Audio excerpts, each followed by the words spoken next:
This week on Maker Update, an e-ink computer to track your projects, a notifier for your online shops, a spooky lantern, and maybe the best WLED controller for Hub 75 matrices. Hello and welcome back to Maker Update, our weekly showcase of our favorite Maker projects, tips, and tools from across the internet. I'm Tyler Weingartner and I hope you're all doing great. We've got an awesome show in store for you, so let's get it started with the project of the week. Two of the hardest parts about making projects is keeping track of your ideas and staying focused on the work to come. Smartphones should be a great tool for keeping track of your notes, except that it seems that they're designed to keep you distracted instead of focused. Which is why Mirza has made this self-contained electronic notebook so he can jot down his ideas without being sucked into social media rabbit holes. This isn't the first of this type of project that we've seen before, but what really shocked me is how much of it is made with easy-to-use, off-the-shelf components. There isn't a single custom PCB that you'll need to order or assemble. The display is an off-the-shelf e-ink panel that works over an SPI interface. The keyboard is also a product, not a project. It's a full QWERTY keyboard called the CardKB made by M5 Stack. It's made of tactile momentary switches and it communicates over I2C. The brains for this pocket note-taking device is a Raspberry Pi Zero 2W, which is perfect since it doesn't need to do a ton of heavy lifting. There's also an Adafruit battery charging and boost converter board to help manage the small LiPo battery, keeping the device portable. Software-wise, there are modes to create new notes, browse through your existing notes, and this backup mode, which creates a temporary web server on the Pi so you can browse and download notes from any desktop or laptop computer. And finally, there's an inspiration mode with quotes and prompts that will hopefully get you started on your next great project. And the whole thing lives in a sleekly designed 3D printed enclosure. The other bonus here is that it keeps you in control of all of your data, so you don't have to worry about your ideas feeding the algorithms or being sold off to data miners. It's a really well thought out project, and because the components that go into it are both affordable and accessible, makes this one a slam dunk.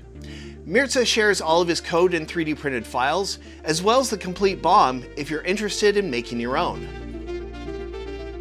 More projects. In a similar vein, Becky has a new project video up for her Etsy Shopify sales notifier.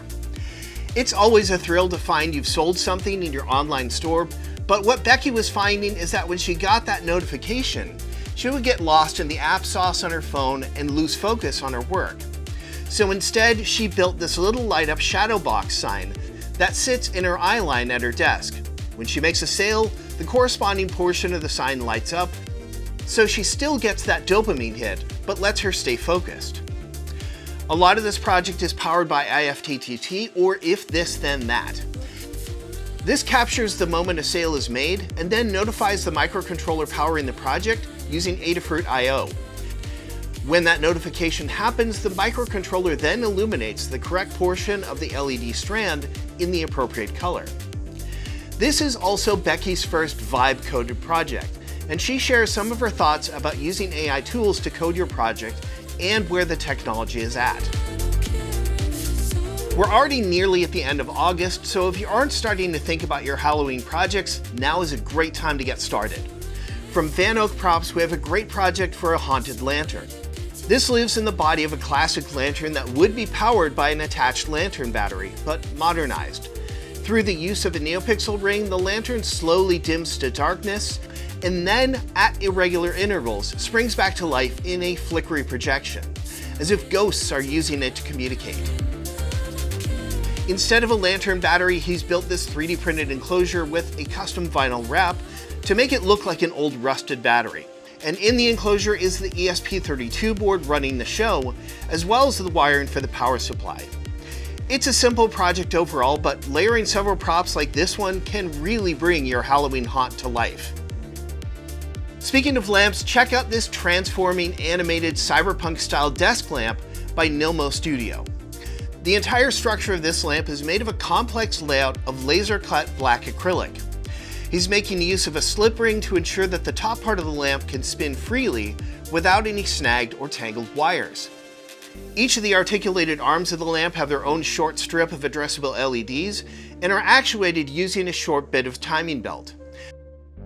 The motion and the lighting effects are all controlled through a custom app. Now for a few tips and tools. If you've been following this series for a while, you know how much we love the open source software WLED for controlling RGB lighting, particularly with its new support for Hub 75 LED panels. But if you've looked into this process, you've probably found that it involves compiling your own ESP32 firmware to get everything working properly. But now there's a new ESP32 controller you can buy from Apollo Automation that snaps right onto your LED panel, and it even comes pre-flashed with WLED 16 firmware.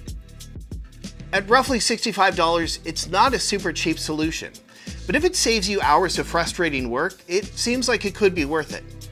This video by Maher takes you through his installation and first impressions of it. On his channel, Staecker has a video about the DigiKey 1. This is a digital mechanical computer manufactured by ESR in 1963.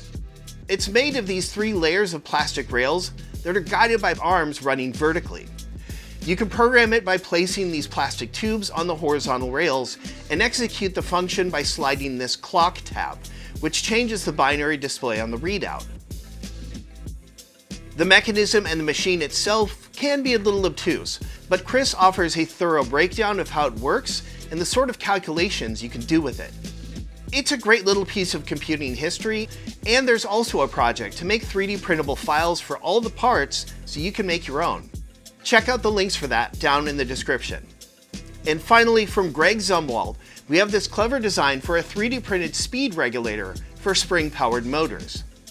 This is a mechanism that makes use of centrifugal motion to raise a spinning disc against a friction arm.